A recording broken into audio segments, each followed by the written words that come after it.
Portanto, pessoal, voltando aí para nossa aula de filosofia medieval, tá? Eu tinha parado na frase do São Tomás de Aquino que não existe nada do intelecto que não tenha passado pelos sentidos. Ele está querendo dizer o seguinte, galera, tudo que projeta o nosso imaginário vem da parte sensível.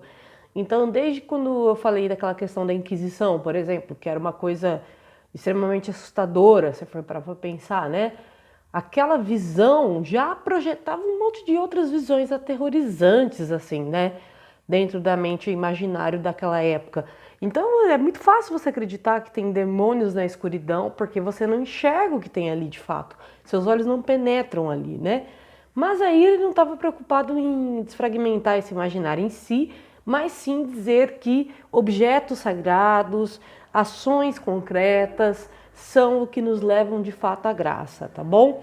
É legal que São Tomás de Aquino, no livro dele, ele fala que a vida dele foi, né, uma loucura na real, né?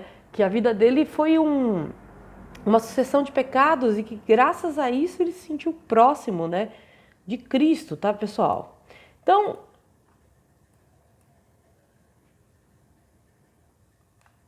desculpa, gente, deu um pequeno erro aqui, eu tive que dar um jeito na situação. Então, a liberdade como substância da alma, por termos juízo, temos liberdade, substância do exercício da vontade, tá?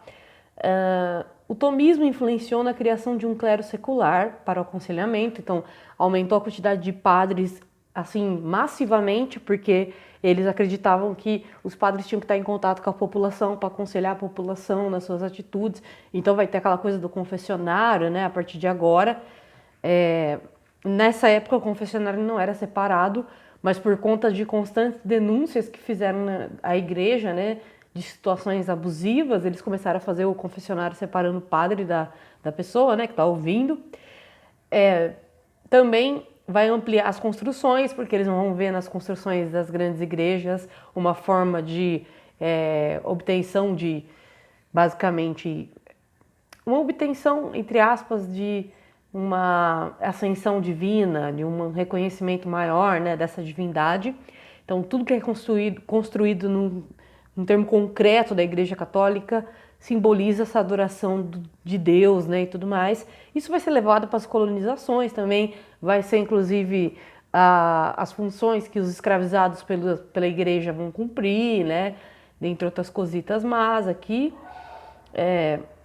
Mas também a venda de indulgências, que vai ser uma polêmica da Igreja Católica dessa época, tá? Por mais que não seja de fato proibido uma igreja vender objetos, né?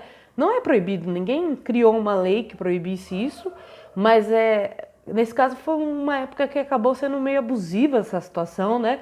E as pessoas pagavam literalmente achando que aquele pagamento ia obter a graça ou garantia num plano superior, né, na vida pós-morte, de uma ida para o paraíso, né?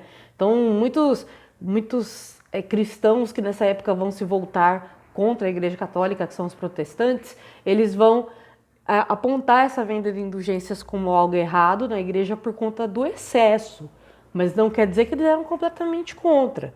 Eles foram contra o excesso e por esse excesso ser, né, muito repleto dessa concepção de que eu vou garantir minha bênção através da compra desse objeto sagrado. Até no livro O Alto da Barca do Inferno é retratada essa questão, né? Alguns cristãos, quando eles vão para o inferno, eles ficam preocupados, tipo, mas eu comprei tantas coisas da igreja, né? Eu participava de todos os cultos. E aí o anjo, né, vira e fala: isso não te torna verdadeiramente cristão, né? Não é isso que é o cristianismo. Então a ética acompanhada dessa prática é importante. Descolar uma coisa da outra não adianta, né? Não adianta você ser uma pessoa que odeia a todos, não carrega aquele princípio do amor cristão, né? Da compreensão. Se isso é o Deus que você acredita, perdoa todo mundo e por isso ele é perfeito, por que que na conduta a pessoa julga demais os outros, né? Ou, enfim, acaba sendo uma pessoa invejosa, que seja. Isso não adianta você ir lá e comprar indulgência, entendeu? Se você tem essa prática, não adianta. Então, o Santo Tomás de Aquino, ele não só fez essa parte física da igreja, que é uma visão mais aristotélica, né, de mundo sensível, onde se reproduz a sua fé e que já era presente no mundo islâmico, uma vez que os islâmicos reproduziam aqueles mosaicos perfeitos, se você for ver as construções religiosas, né, dos islâmicos, como muitas que estão presentes dentro dessas... Nossa, gente... Fugiu o nome dos templos sagrados, né, do Islã.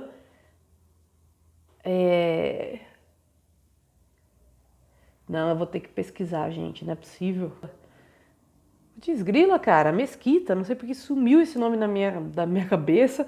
Então, assim, a mesquita, que é esse templo islâmico, ela vai refletir nas suas formas, na sua perfeição geométrica, a perfeição de Alá, uma vez que ela não pode ser reproduzido, né? Você não pode personificar Alá numa obra de arte.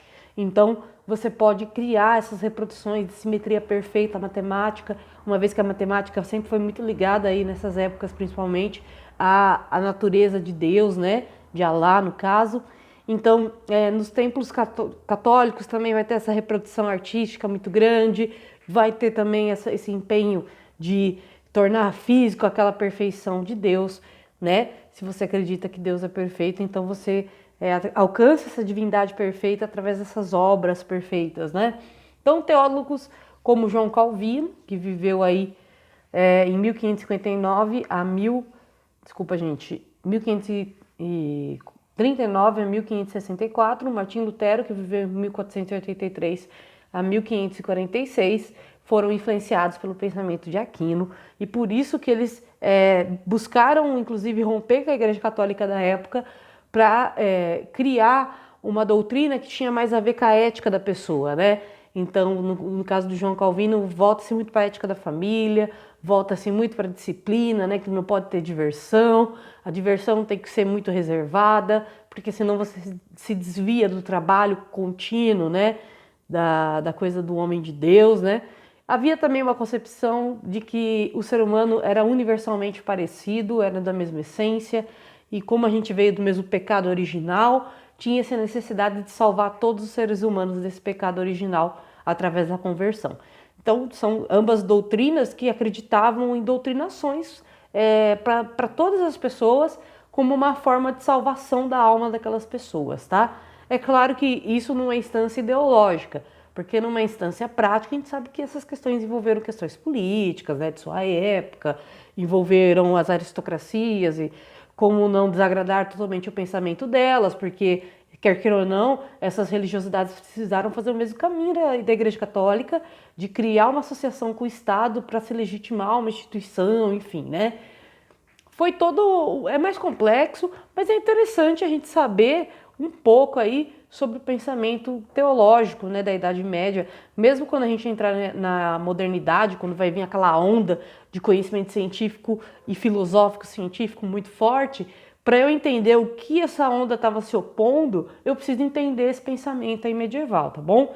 Então, um beijo, meus queridos aí, espero que vocês tenham curtido a aula, tá? Essa aula é uma aula que traz a gente a umas reflexões mais íntimas, né? E as próximas aulas vão ser sobre Descartes, filosofia moderna. Aí o bagulho vai ficar louco, porque quando entra na filosofia moderna, meus queridos, é quando as reflexões são aquelas coisas que a gente meio paralisada às vezes. Um beijo, meus queridos.